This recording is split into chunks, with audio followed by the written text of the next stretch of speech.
kangge prau layar. Leres. Mugi-mugi tontonan dados tuntunan saged damel tatanan tur tuladan. Mas Bagong, Dalem kejawi lagu praon sampun dipun ngertosi para brayang. Mbok menawi panjenengan kagungan napa niku syair sanesipun ning lagu tetep praon napa wonten Mas Bagong? Nggih, wonten sekedhik kula titip wonten lagu menika. Lagu menika saged damel tontonan nggih sae, damel tuntunan, damel didik putra-putra ingkang tasih wonten ing bangku pasinaon nggih sae. Mbok cobi kados menapa saranipun? Tintinganipun sepinten? Nano manten. Yo kanca padha didik putra anggula wentrah babakan agama supaya sok ben raduraka putra putrine ing tembe dewasa. Eling putra iku amanah, mula ayo sregep ngibadah, ora jemu-jemu karo golek ngelmu, ngilangake kebodohan niku pancen angel dik suwe mangsane. Urip ing donya ora sak lawase, prayogane yo ndidik putrane, dene salah bener gumantung didikane. Ya. Iki ronde pertama. Allah bener gumantung saking didikanipun. Nggih, amanah gitu Mas Bagong. Ije kula pitados yen Universitas Muhammadiyah anggenipun Ponorogo anggenipun didik putra-putri mahasiswa-mahasiswi tetep hebat, nyatanipun sampun kathah ingkang sami sukses. Leres. Nggih, kula niku entenipun urip niku enten namun bersyukur. Nggih. Ming kados kula sak dagelan kula niku urip mboten nate ngersula, syukur lan syukur mawon kok bojange. Ngaten nggih. Inggih saestu kula niku diparingi job dagel rame nggih syukur, diparingi job sepi nggih tetep syukur. Ming sak dagelan kados kula wingi minggu kepungkur kula syukuran bojange. Nggih napa? Nyambut gawe namung setengah jam pikantuk berkah pangestu panjenengan kula angsal bayaran 50 yuta. 30 menit. Inggih, pangestu panjenengan kula pikantuk bayaran 50 yuta iki. Kemulan Gusti Allah diparingi bayar 50 yuta. Kula syukuri. Ngapun dalan napa niku? Nyekelke sertifikat. Sae aja diwelake niku. Nah, pripun kok ndagel nggih 60.000 kotor kok. Mula petone ngembang ning geleling bae banyak sertifikat. Inggih. Dalu menika kula nderek bingah. Nggih. Derek ngaturaken menika selamat ulang tahun untuk Universitas Muhammadiyah Ponorogo ingkang kaping 3 dosa. Nggih. Naminipun syukuran. Nggih. Syukuran artinya supaya berkah yang diterima bermanfaat untuk dunia dan akhirat nanti. Syukur, kurang lebihnya pemberian yang Maha Kuasa wajib dinikmati dan disyukuri.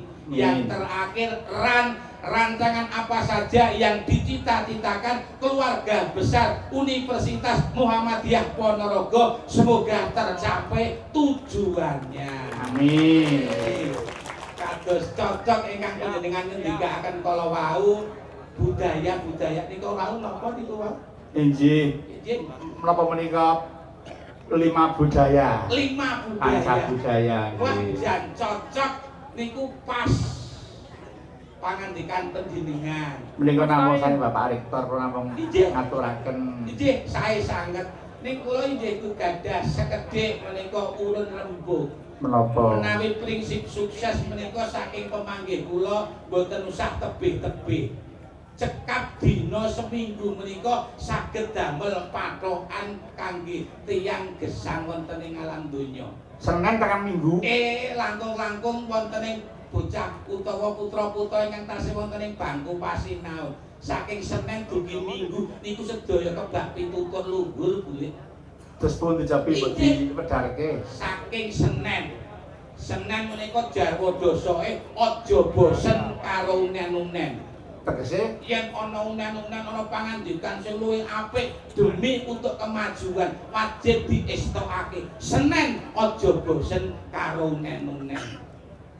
Selasa Selakno ngamal karo sapa-sapa. Ting donya niku intine namung kalih ibadah kalih ngibadah. apa bedane? Ibadah menika sembahyang, ngibadah menika ngamal. Lalu menika Universitas Muhammadiyah Ponorogo ngamal paring dana rasa dhateng masyarakat awujud wayangan. Muga-muga ingkang ngamal kalih ingkang dipun amal pikanto berkah barokah ingkang melimpah-limpah. Amin. Menika Selasa. Lajeng Rebo. Rebo kerepo sinau ben ora bodho. Ada pepatah mengatakan kejarlah ilmu sampai ke negeri Cina. Wong sinau menika mboten wonten batesipun. Rebo kerepo sinau ben ora bodho. Lajeng Kemis. Kemis luwih becik mingkem timbangane Lamis. Waduh. Sedikit bicara banyak kerja. Nah. Kaya dawuh-dawuhe Bapak Rektor niku wau hebat pas. Kemis luwih becik mingkem timbangane Lamis. Lajeng Jumat. Jumat jumbuhna marang atimu yen kira-kira mboten cocok kalih atine mboten usah diteruske ndak marake stres. Jumat. Lajeng Sabtu. Sabtu insapa barang sing wis kewektu. Tiyang menika menawi tasih diparingi yuswa panjang, diparingi luput, kleru lan lali. Wajib apuronan al insanu mahulul khata wa nisyan. Urun rembug. Kene Ponorogo lho ngati-ati lho. Mboten napa-napa. Niku Sabtu. Nggih, lajeng Minggu. Minggu menika tanggal abang prei. Nah. Ora apa to? Minggu tanggal abang prei nggadehan tutup. Maksudipun minggu menika minggiro barang sing ala, gunakno barang sing apik. Mula sing jenengane tontonan dadi tuntunan kados panjenengan pun beberake menika cocok sedaya menika pas. Menika Mas Bagong. Leres dos para pepundhen pengelola Unmuh jangkep sami rawuh. Wah, inggih. Saking sing rektorat Bapak Dr. Haji Sultan MSI Bapak Rektor. Ponorogo niku hebat nggih. Bapak Jumadi MPD wakil rektor 1. Terus Bapak Dr. Haji Sunarto MSI wakil rektor 2. Lajeng Bapak Dr. Sujiono Magister Manajemen MM wakil rektor 3. Nggih. Wah, sae sanget. Badan Pembina Harian nggih sami rawuh. Wah, inggih. Sing kula tak. Kemudian kula Bapak Dr. Haji Zainun Sofwan MSI. Komplit. Sepuhipun Rawuh. Lajeng Bapak Dr. Haji Aris Sudali Yusuf Sekretaris. Ki rawuh. Nggih, lajeng Bapak Dr. Haji Sumaji MPD Mino Bendahara. Wah, nggih, rawuh sugeng ngon.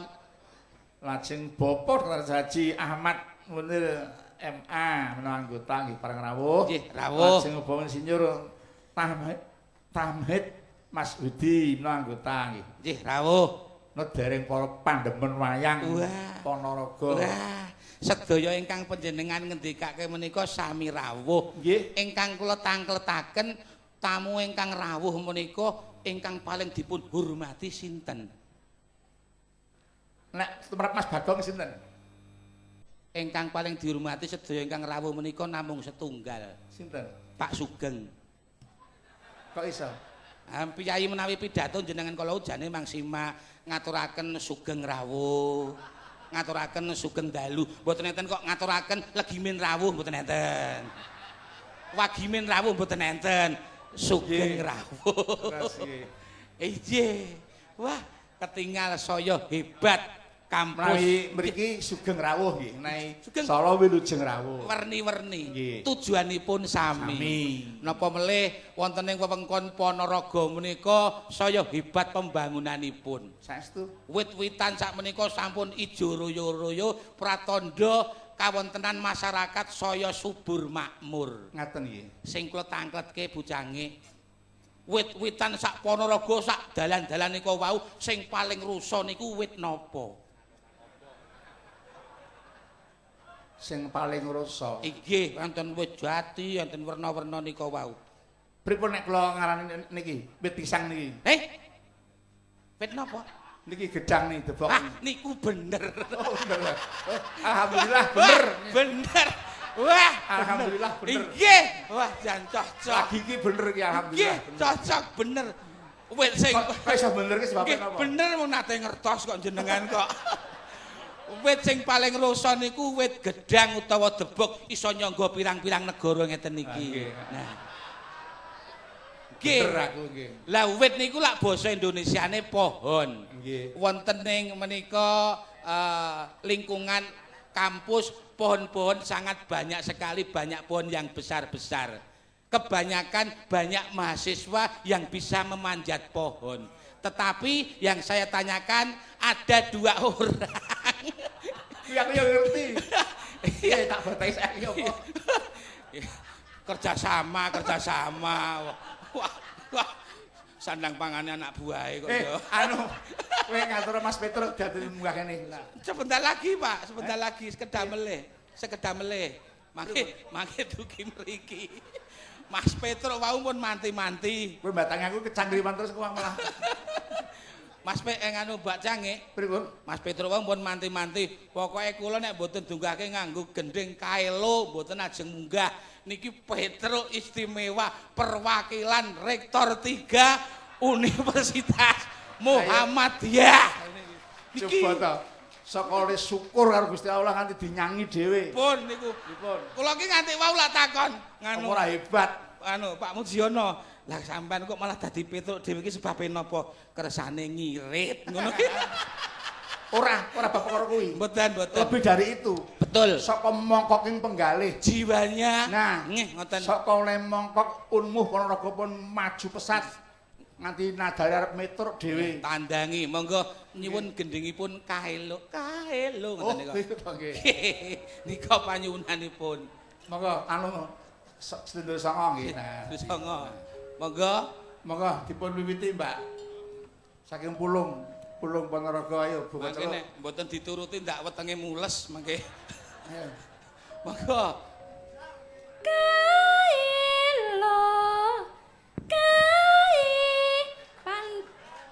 Pantes kanggo Tepuk tangan untuk Supetro.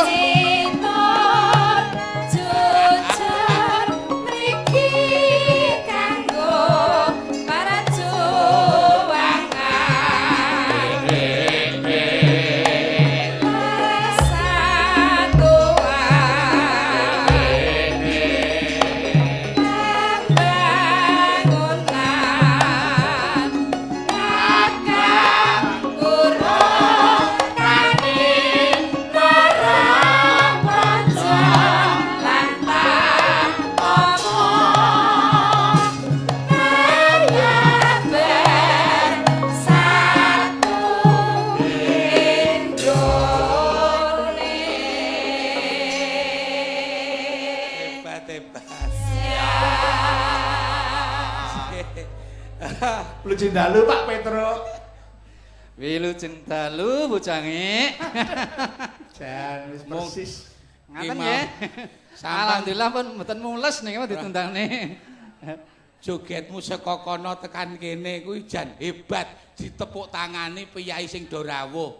Ning mung siji, Ngapa le? ana cacate. Lho, Petro kok kudu nuding ngene iki maksude apa? Iki nek nganti ana wong nang ngarepan njur nyulek matane njur kepiye? Iki maksude apa?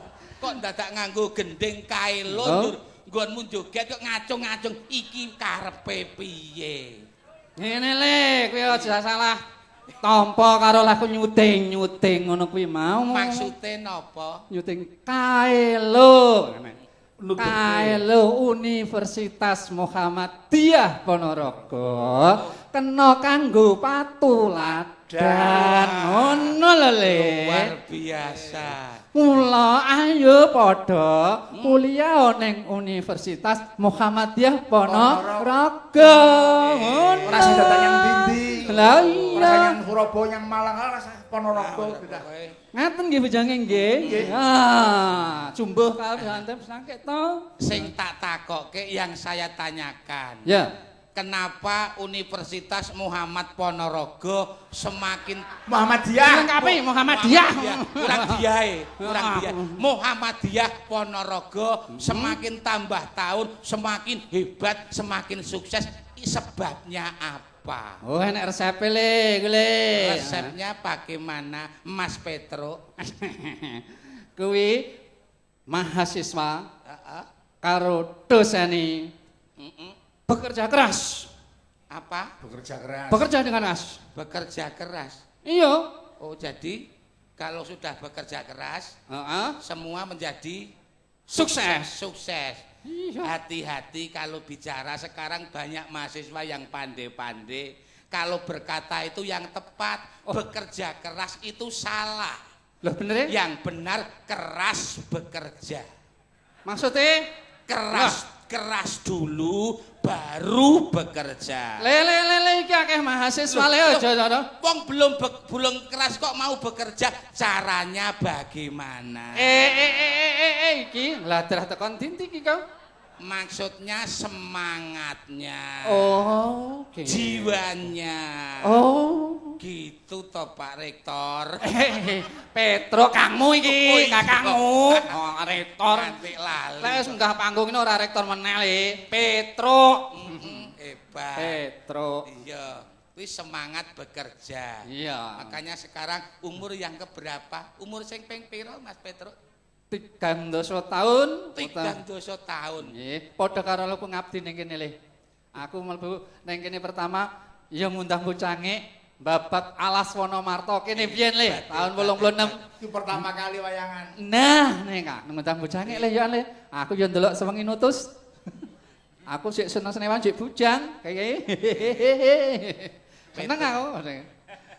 Petro Lema Karya wonten ing universitas mriki sampun kaping 3 tahun. tahun. Padha karo Bareng karo laire to. Nggih, bareng kali laire Universitas Muhammadiyah Ponorogo. Lah kok iso pas mula ditandangi dhewe niku saking krenteke jenengane 30 tahun utawi basa kawinemu apa? Tridasawarsa. Tridasawarsa. Artinya oh, aku ngempu pangertan le. ana Tri. Tene. Oh, nganggo T di Iya, dari hari Tridasawarsa. T. Tene. Tekad keluarga besar Universitas Muhammadiyah Ponorogo. TKT. R. Raihlah prestasi yang lebih baik lagi. Oh. I. Institusi yang tadinya terakreditasi B meningkat menjadi akreditasi A. Oleh. D. D. D. D apa ya le? D. Lali le, nang kerepekane le. Petro ora kena ngempek. Ndak ditiru anak buahe. Ora masalah wong presiden pidato maca ya. Lah, niku didhawuhi bocange presidene oleh kok. Aku mau Petruk sewengi dadak ora oleh. D. Dengan dukungan semua pihak. Nanti masyarakat yang dukung, rektor yang dukung, terus dosen karyawan yang dukung, mahasiswanya yang dukung, banyak kegiatan-kegiatan. Saat ini didukung semua pihak. Ngono le. A. Agar kepercayaan masyarakat semakin kuat, meningkat. S. Semakin bertambah kuat mau asegi. A. Animo mahasiswa semakin menambah besar. Nah. V.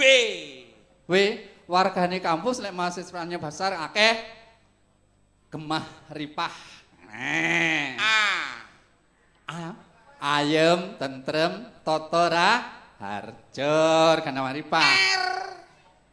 Rahayu wilujeng. Sak lami-laminipun. Sing pungkasan. Amin ya rabbal alamin. Niku ndonga le nyuwun karo Gusti Allah. Hebat, amin. Iki repekanku entek ya, tak lebokne neh ya. Nggih, Mas Bagong. Dalem. Kan sampe menika Inggih. disengkul kalian Pak Petruk. Inggih, menika Ugi asli menika made in. wonten mahasiswa ing badhe latihan bawa. Wah, cocok menika. Nyumbang lelagon dari unit kegiatan mahasiswa Unmuh Ponorogo. Mbak Yanita, 1 bawa Asmarandono Semarangan, 2 Langgam Kadung Tresno. Wah, iya. Itu kagem Mbak Nita, lajeng Mbak Intan lagunipun Ngimpi kalian Meh Rahina. Wah, Niku mahasiswa kule, mahasiswa iku. Aku semua. Mas Bagong, informasi. Dalem nggih. Nalika kula sowan nyangik mriki yang kedua kali nek Klentu, niku wonten pesindan hebat sangat. Saking unmuh piyambak. Mbak Yayu, jenenge Mbak Yayu. Nah, nggih nggih sampun lulus ya. tindak Sulawesi, tapi menika sampun kondur mriki, tapi kok radi kesupen anggenipun nyinden terus Pak Sento. Tesih punanipun Pak Sento dados menika. Oh nggih. Nggih, Sae niku. Nggih, insyaallah mangke diping malih. Tapi menika badhe nyobi menika ingkang Mbak Yuwanita. Yanita. Nah, menika Senduk Ponorogo menika. Oh nggih. Nggih, ingkang Senduk Ponorogo. nggih, kang kagungan Monggo Mbak, keterampilan pun nyinden menika. asmanipun Mbak Yanita yang pundi? Oh, nggih monggo. Kula Pak Dalang nggih. Nggih. Monggo. Nggih. Anu saya kuliah mriki Pak nggih. Nggih, Fakultas Ekonomi Semester pinten, Mbak? semester 6. Nggih. Nggih. Muridnya Pak Petruk niku Mbak Oh Menang. nggih. Wah, semester 6. Nggih, sami anak kula nggih Fakultas Ekonomi. Ekonomi lemah. Apripun biayane mboten wonten kok boleh. Nang ngono murah. Murah ning ora murahan lho Ponorogo iki. Monggo, Mbak, pun aturaken bawanipun Asmarandono Semarangan nggih. Rina Pantar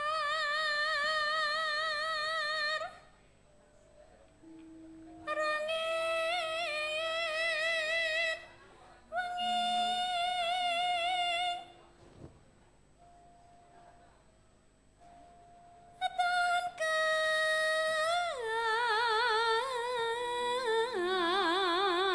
Kandhat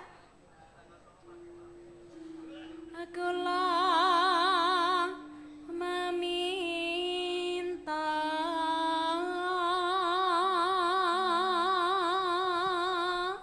Neno Antanugraha yuang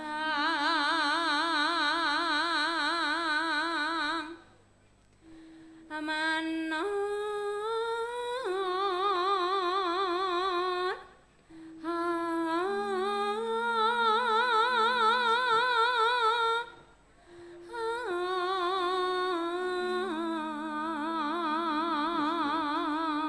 Suaranipun wah sae. Nggih. taksih belajaran nggih. Sae. Sae. Cara ngene kula Semarangan swarane apik nggih. Kok sik lho rampung engko ndak lali kok. Lah nggih nadane teng pundi wae. Padha karo kowe nganu kok pendadakan.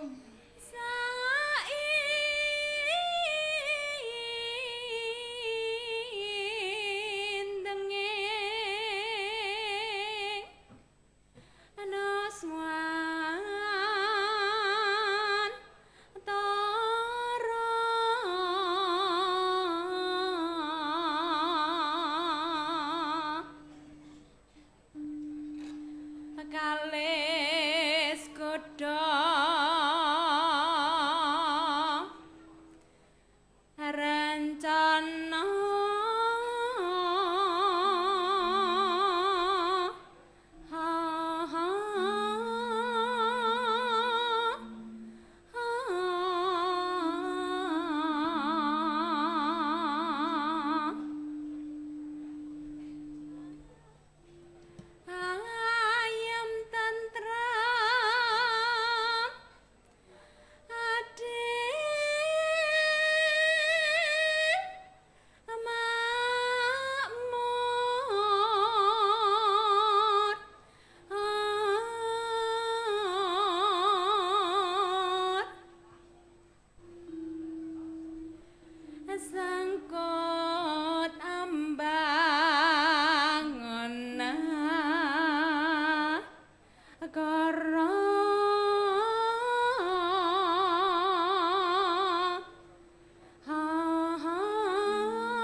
alhamdulillah lulus anggenipun bawa. Tepuk tangan untuk Mbak Yanita. Pak Petro, Eh. Pak Petro. Nggih. Niki Niki masih pisanan nggih Pak Petro nggih. Nggih nggih. Lajeng katampen lelagon menapa? Kadung tresno. Kadung tresno nggih. Nggih. Monggo. Selamat wis katon tejane yen wong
Sembah nuwun sangat. Alhamdulillah. Lulus yang kedua tanpa cacat. Wih, Awal akhir lagunipun leres sedaya. Mas Petro. Ngaten nggih. Calon sinden. Berarti leh mulang ora kleru. Ampun kereng-kereng Pak Petro nggih. Nggih, sak samunipun Mbak Nita kalau ngaturaken bos Ponto Semarangan sakmenika gentos Mbak Intan. Wih, Intan. Mbak Intan. nggih tasih saking unmuh mriki. Astagfirullahaladzim, ndredeg Pak Petro. Kenapa? Napa? Pisan munggah panggung kalian dalang. Lah kok Pak Anom Surata biyoh. Ora iso turu Pak Petro aku. Aduh. Jak ndelongok. Niku asli Ponorogo metu. Ponorogo. Nggih. Mbak Intan badhe bawa ngimpi nggih. Nggih. Niki taksih belajar lho. Oh nggih, monggo sareng kok dereki belajar. Kula nggih belajar. Belajar golek dhuwit. Monggo, Mbak. Nika ya anak buah sampeyan to. Nggih. Wih, Gudang. Ono gudang sinden. so nek wayangan disindeni dhewe. Mesane Mbak Darsini. Mesake Mbak Pak Darsini. Petro, niki Dalam? kula nyanyi napa mboten niki? Nyindan napa mboten niki? Nggih, nyindet monggo. Berarti kula ni Bagong lah. Wong pun ting Gong, nun. ngono sik, Gong. Nggih. Wong Kan ketemu lagi golek laras baru ketemu. ya kok nyinden mosok kon remi. Alah kalah wi mesti Bagong karo aku. Nah, Ngambara ing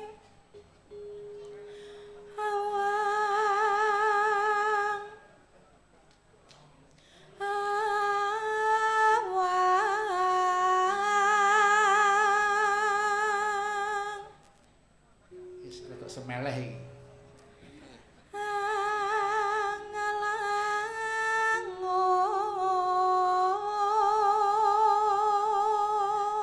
Nek cara Jasan bebasan tanpa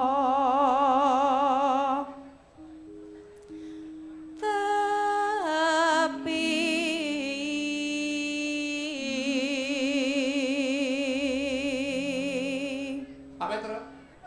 Niki tanggapan wani niki, Pak.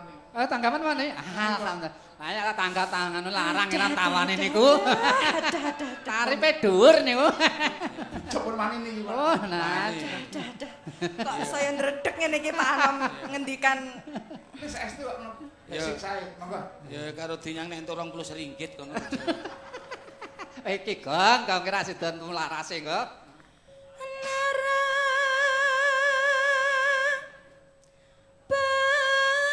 basing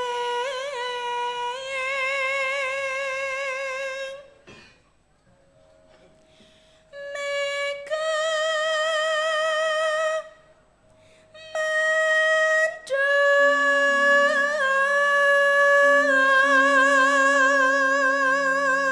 mandung miber ngiteri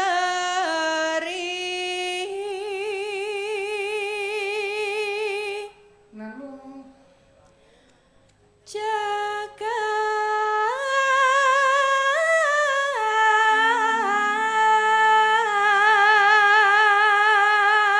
jagat Pak. Nganggo greg, pun nganggo gregel. ngulan doro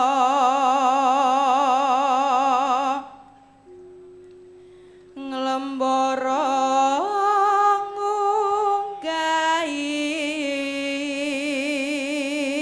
ngunggahi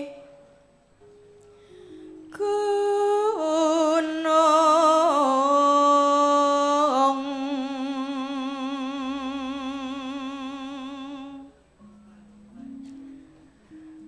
katungkul ngumbar Gagasan gagasan nanu atemaki nawa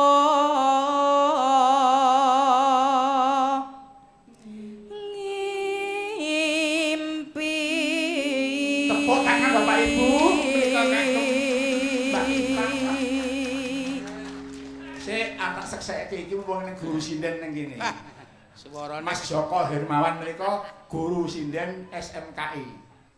Mas Joko keparenga menang ngasta mikrofon persajan nang ngendika. Mbak niki wau Intan Mbak Intan menika menggawe Pak Joko terus pundi Pak Guru. Sampun sae, Pak. Alhamdulillah. Niku nggih muridé Pak Petro. Lajeng Mbak Nita lho terus pundi Mbak. angger sing apik mbok aku to. Sampun lumayan, Pak. Oh, lumayan nggih. Lumayan. Wis sing penting suarane kena pekke utang lho wae wis. Alhamdulillah. Sae. Aku wis matur, oh iki wis dijawab wani. Saya toh cocok kali Pak Joko. Alhamdulillah, sampingan. Wah, nggih biaya kuliah. Nah, Alhamdulillah golek sange. SPP dhewe. Nggih, sange menika. Saya. Nggih. Ning lebih dari itu, jebul unmu khususnya Ponorogo ini orang petek. Leripun. Mas Bagong, oke sidoran, wah Muhammadiyah ora seneng yang kesenian wayang, ora seneng yang gamelan. Bukti damelek rambut pate lho. Nggih. Unmu Ponorogo wayangan. Nyatanipun Nggih, ngoten niku. Alhamdulillah. Luar biasa nggih. Kecelik sing do Cilik. ngarane. Saya Muhammadiyah ora seneng wayang, ha iki Nggih. buktine. Nggih. Iki budaya kok. Luar biasa nggih. Nggih. Laras bocange, laras. Wah, Nang arep nyuwun Mas Petro. arep nyuwun angel rame gede semoyan semayane mawon ya. Lajeng niki wau anu lagunipun apa meh rahina nggih? Ngimpi. Oh, ngimpi. Lanjut Pak Dalang. Oh, ngimpi. Oh, nggih monggo. Ngimpi anu langgam ngimpi, monggo. Menika ingkang yasa lagu menika sampun almarhum Ki Dalang Mujaka Joko Raharja. Saking Gombang Sawit tlatah Boyolali Jawa Tengah. Lah wingi menika ponakanipun niki nganggen lagu. Menika puan Pak Joko ngundang lagu menika. Dene bawanipun ingkang yasa Swargi Ki Nartasabda. Bawanipun kala wau dikawinkan dengan langgam niki. Ngimpi, monggo peraturaken, Mbak. Cocok. Jatuh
bebungah Mas Petruk gemelan jenengan dados Gusti ngijabahi menika. Matur nuwun bocange, wentile mengke teng sekolahan mboten iso turu niku mengke.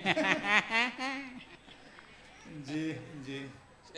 Petruk kok guyune kok sengkuni. Petruke wis tuwek. Kagem Kang Dalang Haji Anom Surata. Assalamualaikum, waalaikumsalam. Sugeng dalu Kang Petruk, alhamdulillah saged pinanggihan malih wonten ing tlatah Ponorogo kanthi acara ambal warsa kaping 200 taun Unmuh Ponorogo. Ngaturi pirsa bilih Fakultas Agama Islam Unmuh Ponorogo nampi mahasiswa enggal.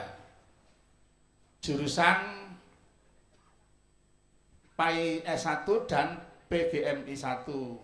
So kathah peluang beasiswa wonten ing PAI Unmuh Ponorogo tahun 2016-2017 antawisipun 1 beasiswa dari Pemprov Jawa Timur jurusan PAI kurang lebih 30 mahasiswa. 2 beasiswa pesantren tahfidz Quran atau hafal Al-Quran 20 mahasiswa. 3 beasiswa pesantren tahfidz Quran atau hafal Al-Quran jurusan PGMI S1 30 mahasiswa. Salajengipun keluarga besar PAI Unmuh Ponorogo nyuwun lelagon antawisipun pepeling kalian Tombawati. Matur nuwun Kang Anom. Pambiyantunipun mugi-mugi Kang Anom tansah pinaringan seger waras lan berkahin Gusti. Amin ya rabbal alamin. Sungkep bektos dekan tertanda Bapak Dr. Andes Ridho Kurnianto Magister Agama. Monggo. Pun aturaken pepeling. Pinteruaken kanthi dandang kula pepeling. Nah, kula suwun Mbak-mbak ampun kundur yen lenggah markas wonten lagu alih kula aturaken mangke. Mbak Intan, Mbak Nita lenggah rumiyin nika pun selingi pepeling rumiyin. Ngangge bawa Nggih, mawi bawa dandang gula pepeling. Monggo deretan wiraswara keparenga pun aturaken bawanipun. Wiwit saking sepuh piyambak. Pak Giarto, monggo engko tak dum. Kala wau nggih wonten panyuwunan lagu Menapa judulipun Galau. galau? Nggih. Galau kae genderane nika lho. Bagong ya seneng ae. Lambene bakon. Galau. Monggo dipun wiwiti dandang gula pepeling. Menika anggenipun cangkik piyambak wangsul sing haji taun 18. Monggo. Wasitati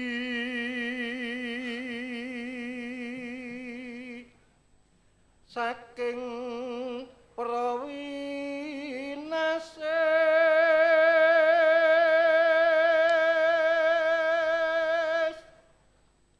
ngelingono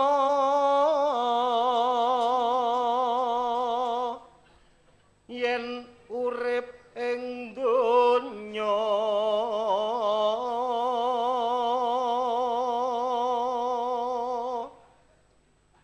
bebasan mung mampir ngombe. Hop, gantos anak lanang monggo Mas Dedi niku Pak Giarto nih Mas Dedi monggo. Iki sak keluarga. Salat kang limang wektu kudu tansah Nonanoe dipun lampahi.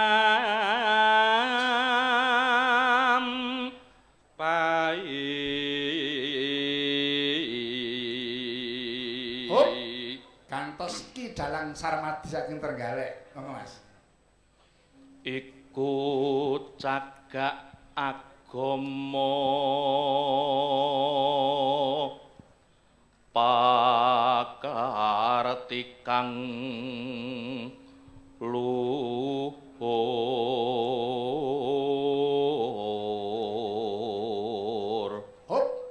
ngertos Pak Guru Joko Hermawan. Ngetohken tumindak mungkar yakti urip mangya tentrem lair batin. Sekawan sareng jiro luk. Bejon donya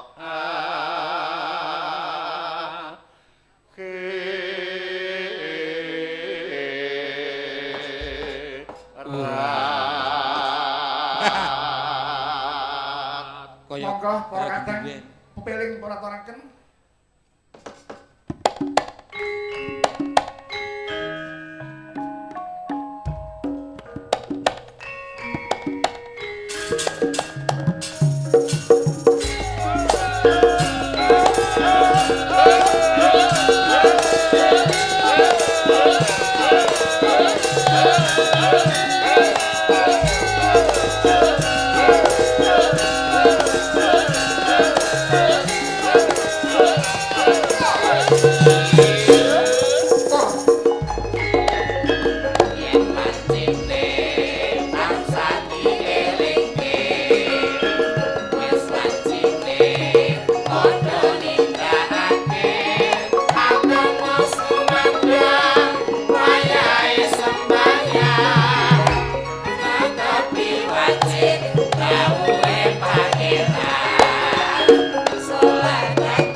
pun katur lageng Nggih. kepeling kala wau. Wah, sae sang ingkang kripto sinten menika? Nggih, awon-awon menika damelanipun cangik piyambak Mas Bagong. Lho, Mas Petro. Nggih. Sip. Ingkang Ngelingne kripto kabeh-kabeh. Pak Anom Surata. Pas. Ngene iki cocok kok ya. Iya. Sok sampean ngarang lagu dhewe. Arang apa? Yo kanggo sing kira-kira apik apa? Sik. Golek Wahyu. Nun, Golek Wahyu. kudu. Nang ngene Betara Katong. Enek kiai ini Betara Katong kan. Menika dereng nyekar Mbak Linda nggih. Oh nggih. Menika. Mbak Linda. Mbak Linda. Manggap. Nah, niki voting suara banyak mengatakan ngadeg. Wis pundi? Nggih, Nggih. jumena. Kamure ngadeg nggih. Nggih. Monggo, monggo. Nah, Iya kan ngadeg. nggih.